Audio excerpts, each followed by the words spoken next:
Hello, I'm Michael, and Chris and I are Breaking Impossible.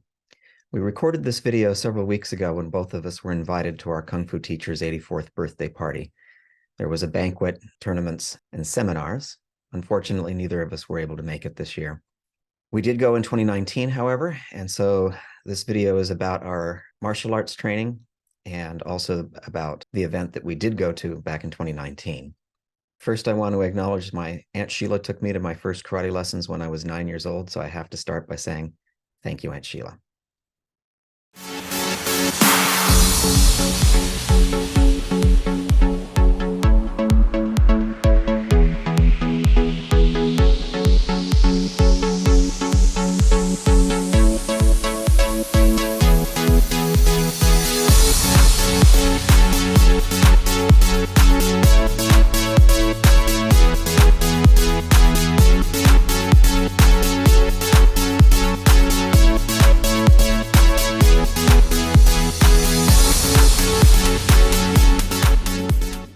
But you were asking me about my background. Yes, tell me about your background. Well, this is me. There am I, and my Oh, chair I remember that picture. You're next to the at Shaolin Temple. at the actual Shaolin Temple. I chose this today to celebrate the fact that our Qigong or Da Shigong or whatever moniker you would prefer, given wherever you feel you are in the hierarchy, has announced that finally we're resuming the worldwide Hongkyun confabulation this November, and I have been asked to be the MC. I am so happy. Woo! Should I Congratulations. say?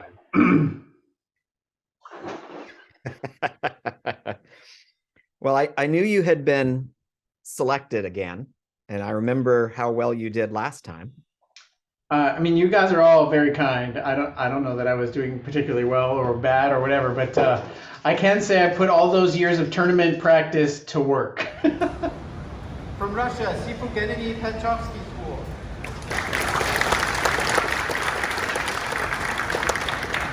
Yeah, I know you're too modest. So it was a combination of things. Obviously, you've done this before. When you were the MC at the birthday banquet and everything else that you did at the tournament and the seminars, which you ran, you did with a great deal of charisma. You have a lot of stage presence. Oh well, you're very kind. Yeah, ran is a big word. I don't know that I did that. I like I said, I've just run a bunch of tournaments in my career. Like I started my career cutting my teeth at gaming tournaments. So it's old hat for me. So I'm happy to hear that it went well, and I'm super happy and honored to be chosen.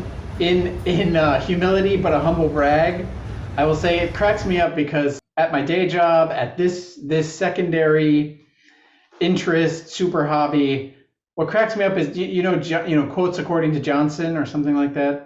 I'll look up the thing later, but there's a famous book of quotations by a lawyer who was so full of himself. He had a dude follow him around and write down his quotations. Tons of the English language quotations come from Shakespeare and that dude. Really? Anyway, one of them is, and you'll pardon me all across the world, it's his quote, not mine. He says, people note that women preach not so much that they do it well, but that they do it at all. I came to learn of this quote because a friend of mine said, hey, yeah, isn't there a quote about polar bears and dancing that a polar bear, no one notes that a polar bear dances well, but that they do it at all? And isn't that how you are with your Chinese? Nobody mentions that you speak Chinese well. They only mention a foreign dude speaks Chinese. I'm like, yeah, that's all kind of true. But like, I kind of feel the same kind of thing now. It's like, no one mentions I do Kung Fu well, just that I do it at all. So I hear you. I even was speaking to my boss about this. Like, I'm trying to get a class going at work. And I'm like, bragging a little bit. I don't mind saying, like, I'm a world-class Kung Fu guy. I'm trying to volunteer my time to help people. I've got like a dozen people interested, and I can't get a little help to find a space. And it just cracks me up because I'm like constantly reminded, oh yeah, no one speaks about how well I do kung fu, just that I do it at all. Yeah, I get that. Well, I'm going to boast about you a little bit more. Oh, no, please don't. So, for those people who don't know, I think it's important to note, and you're going to be shy and everything else and blush, but I think I'm you're one of, already blushing now. yeah. Jeez. So I think Lam Chen 5 course is world famous, and then there are a few other people that I know in that community, and I think that you're definitely one of the top people. Well, you're In very, terms of very your kind. I in I want to terms of be very, very clear about my niche. I cannot hold a candle to the people I hold in deep respect, like Michael Goodwin, like our good friend Dave Fogg. I mean, I know the history. You know, I've said many times, I'm that guy in the glasses. You know what I mean? Like in the Huang Fei Ho movies, I'm the comic relief. I know the history. I know the interactions. I know this. I know my sets. Okay. But like it's Michael Goodwin who is like carrying the torch for the next generation, in my yeah, small humble opinion. And Oscar Lamb, of course. I don't know if you've yes, seen his Facebook stuff, top I have. notch. Yeah. And there are others, but Well, I yeah, think I I'm think when you secure in take my a history niche, my little tiny niche, just over I here. think I think again you're being modest. I think your level of skill, and I've been doing this a long time, so I have some ability to make a call. Sorry, now You're you have to brag for yourself because I don't always recall like all the details because they are long and sorted, but like Taekwondo super black belt, studied with Pu Gil, the main creator of among the main Taekwondo schools, knows a bunch of the Bruce Lee early days guys.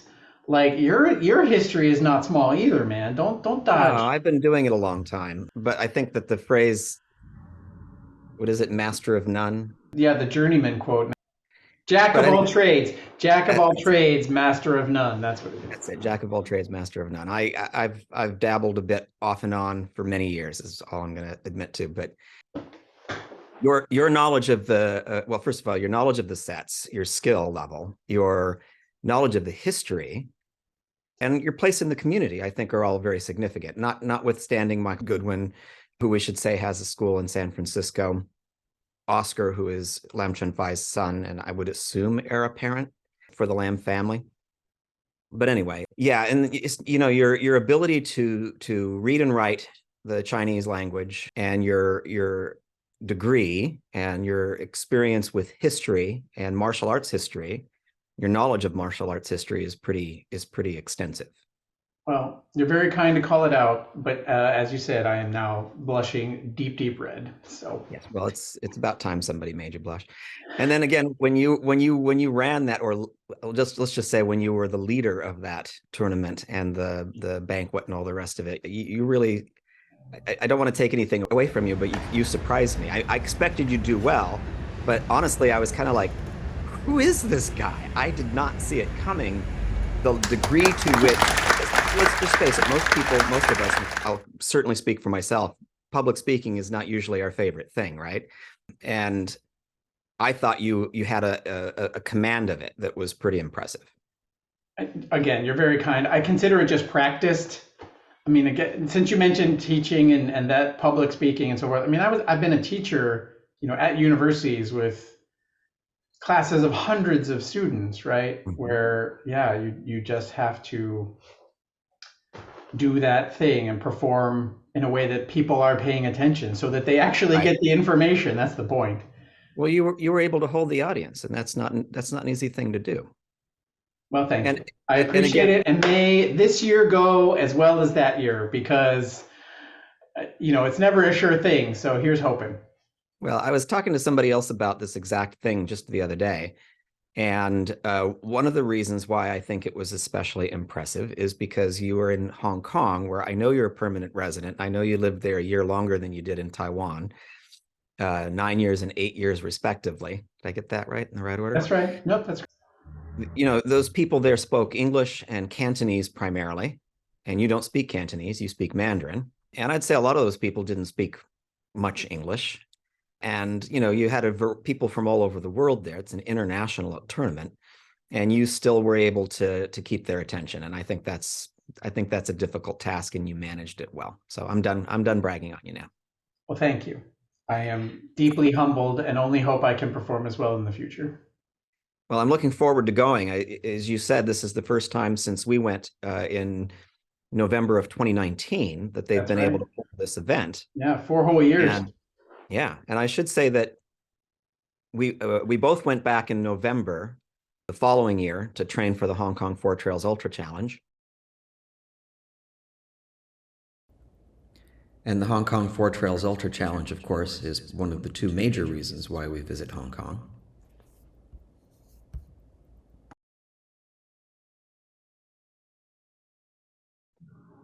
And that I made two more trips. I'm sorry, I made one more trip since then where I got an opportunity, and I give you credit for this, to actually spend time one-on-one with Lam Chen Fai. Oh yeah. And that was very significant. I mean, obviously, the honor of my life in terms of my martial arts career. Forget anything else that I've done in the past. We should not, though. That's silly. Like, Well, no, I mean, I think his the stories you tell about Pu Gil, man, are like world class, amazingly yeah. awesome. So, like, don't discount those. Come on. Well, anyway, I want to just say that it was my great privilege and honor to be able to train with him personally in his home. And in my last trip to Hong Kong, I wanted to do that, but we couldn't because of the pandemic. Because he, Oh, I didn't want to take that risk. He didn't want to take that risk. I didn't want to be that guy that got him sick. no, exactly. Yeah, as you say, we both went back separately in the 4 years since then. Me, what, last November. Mm-hmm. And it was heartbreaking. It was heartbreaking to just put my best wishes like literally into a box and send it over to him because we couldn't get together. You know, sent him. I brought him some Swedish chocolates and some Swedish tea and that kind of thing, and Mm-hmm. just a token of my esteem, and sent it over. And he was appreciative, of course, but it's heartbreaking not to be like just to be able to go out for a meal together, that kind of thing, which Yeah. is the norm. Yeah, and don't forget, I was there for 3 months. Yeah, no, I know, I That know. was 3 months. I would have otherwise been training with him once or twice a week. Exactly. Exactly. So hopefully we can all get back to normal. Hopefully the pandemic, even though it's changed the world's coming back. Yeah. Yes, hopefully.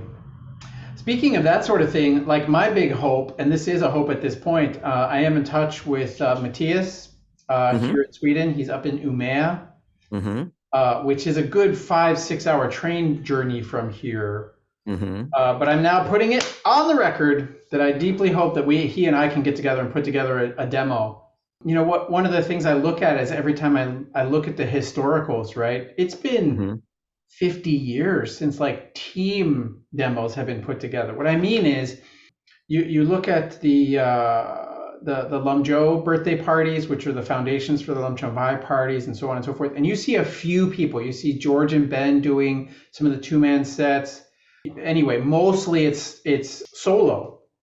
And only going way back to the very earliest days of when the Lum family first came over to like San Francisco and other places, do you see a whole bunch of the two-man sets. Well, hang on a minute. You're going to have to explain who Lam Chen Fai is first, because we haven't really done that. And you're going to have to explain who Mateus and George and... Oh, okay. Sit back, everybody, grab a coffee or a cocktail or whatever time it is for you. So Lam Chum Fai, of course, is the grandnephew of Lam Sai Wing, who is the disciple of Huang Fei Hong. So if you've ever seen movies like Once Upon a Time in China with Jet Li as an actor, he's playing a character who is a very real person. Again, Huang Fei Hong. Huang Fei Hong's main disciple was Lam Sai Wing. He is also a real person who migrated ultimately to Hong Kong and founded schools there, working with military, working with police, etc. Both of them throughout their lives. Lam Chum Fai was a chief instructor at the Lam Sai Wing School. So many of the most famous instructors were either classmates of Lam Chum Fai or students of Lam Chum Fai. Of course, also of Lum Zhou and Lam Sai Wing inclusive because of the nature of the schools. I had the good fortune of meeting him in 2001 when introduced by Michael and I's Sifu Eddie Lane, up in Bellingham, Washington. After, from my perspective, a colored studying with with Eddie in Bellingham, but then also with Yo Shalan in Taiwan, where I lived, as you already mentioned, for many years. So that sort of completed a circle, but also began the next one for me because at the time I was working for Wizards of the Coast, regularly journeying to China and Hong Kong to, as we've been discussing many times tonight by serendipity, tournaments, gaming tournaments. And so I was able to study almost every night of the week with him after my normal day job was done in Hong Kong. And then that was when I was still living in Seattle. Sadly, or not, depending upon who you are, when I moved to Hong Kong, and one of my deepest regrets is I did not get to train so much. The difference being I was not traveling alone, the time was not my own, I had young children, wife, family, jobs, everything else. So while I have always kept up my own practice, during that period, I was remiss and sadly did not really sink deeply into the community at the time. But I did have the good fortune to meet many other practitioners from around the world at the time. Charis van Slot, for example, who's in Amsterdam, Leon Dogan, who is in London now, and so on. And then ultimately Matthias, who is the Swedish student of Lam Chum Phai. I met him, again, very deeply, sadly, actually at the funeral of Lam Zhou. Mm-hmm. So this was an event I could not miss as a disciple of Lam Chun Phai's father.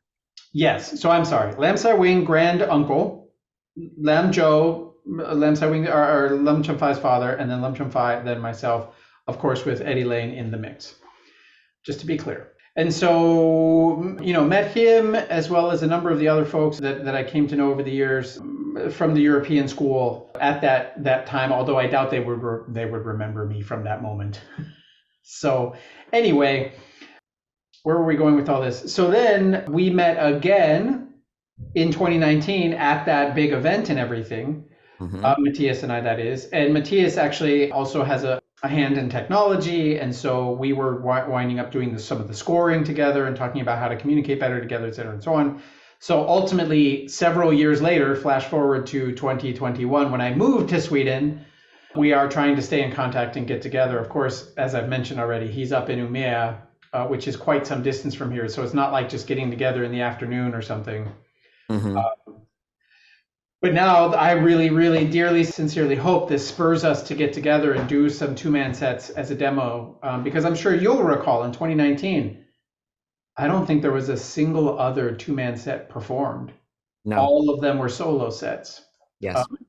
And I find that a pity because ultimately the style begins to splinter without that cross-sharing. And, all due respect and no offense meant, but, when we're all working out in the park, it's sort of school by school rather than all together. And while I can appreciate it, and that is fine, we're all practicing, personally, I would love to see us all come together even more. After all, we are all one family, and et cetera. So. I should say that we met in the park with Matthias and Leon and Lam Chun Phai and the others. Yep. I think probably more because of the convenience of having so many groups, such a large number of people in one place, but there are, in fact, multiple schools in Hong Kong and Foshan and other places in China that are part of the Lam family, not to mention internationally. And if I'm not mistaken, in addition to the tournaments and the park and and everything else, we also sat at the same table with Matthias. Wasn't he at the table with us? Was he at another table? I'm not sure. Honestly, now that I think about it, I think he was, at a table with his school. At our table was Theo from Greece. Right. And who else was there? Kathy was with us for a while. Lam Chun Phai. Yeah, Chun Phai, of course, came by for a visit in a chat. Now I'm a little hard pressed. I'm sorry, I don't have that at the top of my mind. I would have to go back. No, he didn't come by to visit. Oh, I'm sorry. You know what I'm thinking of? I'm thinking of the dinner. So we sat at Lam Chun Phai's table. Oh, yes. No, at the seafood restaurant. And if I'm not mistaken, Matthias was also at that table. No, that's exactly true. This was not the banquet itself. This was the was another organizing committee, let's call it, group together. And it was, all of Chun Phai's worldwide students, right? So it included me and Matthias and the Czech school. See, this proves my point. And I got to sit at that table because I was with you, not for any other reason. I didn't belong at that table. Well, thank you, but anyway. You're welcome. You were remembered. You have made clearly an impression on Chun Phai Sifu, right? Thank you. So You know what, honestly, though, what it reminds me of, and this is not false modesty. I had the opportunity to have dinner at China Bear Restaurant in Lantau, one of my favorite places. It's right on the water, with Andre and his wife, Paper, and several survivors and finishers of the Four Trails on the day of the event. And there was a point where they were taking a group photo, and I didn't want to upstage my friend Tomo, so I kept my head back. And it's hysterically funny because you look at this picture and you can see who's this odd guy with like hiding, like trying to not be in the picture, but he's still in the picture. And I felt like the odd man out. I didn't belong at that table. yeah, Hadn't even qualified for the event anyway. Yeah. But I got to be in great company. So no, I equate these things at a similar level of importance in my life. Sure. One of the highlights for sure of my trip to Hong Kong. Yeah. No, I think that's the fun of what we're doing is all of those things are amazingly fun and all of the people are fantastic. And it is just such a joy and highlight to hang out with such high quality people, such achievers of amazing things and literal positions in deep history. I just Yeah, there were other interesting people at those events too. There was at least one billionaire, one former finance minister, and a few other assorted political operatives and whatnot. Oh yeah, no, I mean, was the quite an Lum event. family in Hong Kong is like no small thing, right? Like, yeah, you're not kidding. There were former members of the legislature, former serious governmental secretaries, etc., all there paying respect. Yes, and current ones. That's right. Yeah, Yeah, that's right. yeah, he's a big deal over there, and he should be. Yeah, no, that's right. Deep heritage, and so yeah, A Brush with Greatness is amazing to watch, and for me, it is just a brush. You know, I don't hold a candle to any of these people, so. You know, I've had the opportunity in the past, besides Pugil, who was pretty well known in that community, to hang out with the founder of Taekwondo, General Che Hong Hee. And in my opinion, there's something almost of a cult of the man kind of entourage that followed him around until his passing. And I've been around people like Pugil, who were, world famous, former president of Korea's bodyguard and, special operations person, KCIA and all the rest of it. And in my previous experience of being around those sorts of people, I had a completely different sense of who they were and who the people around them were than I did when I was around Lam Chun Fai. In my opinion, Lam Chun Fai is incredibly humble despite who he is, and he inspires the people around him to try to do the best that they can by being a leader, not just by being someone who's famous. I could not agree more. I mean, yeah, his skill speaks for itself. The story I love to tell is when we did that workshop in 2001 at Eddie's school in Bellingham, right? Mm-hmm. Dave and I and Steve Whitaker, who you might remember, had the opportunity to do some one-on-ones and then just watching Chun Fai and Ben work out on the floor, just doing like the war palm set and these other things. Like we were so immediately impressed with the depth and fluidity of what they were showing and how much we had to learn that we literally jumped in a car at the end of that event so we could go to San Francisco to the next event. Like no questions. And I mean, you have to understand, I was the father of a young, 1.5-year-old daughter. My wife is looking me aghast and I'm like, I'm sorry, honey, like I'm going to San Francisco. Like this is too big a deal. And that's where I met Michael Goodwin formally in person for the first time. We had actually, funny enough, met on the Southern Fist Forum, if you remember that. Way back in the day when BBSs were a thing. But anyway. You should say who Michael Goodwin is, and you should say who George and Ben are. Oh, yes.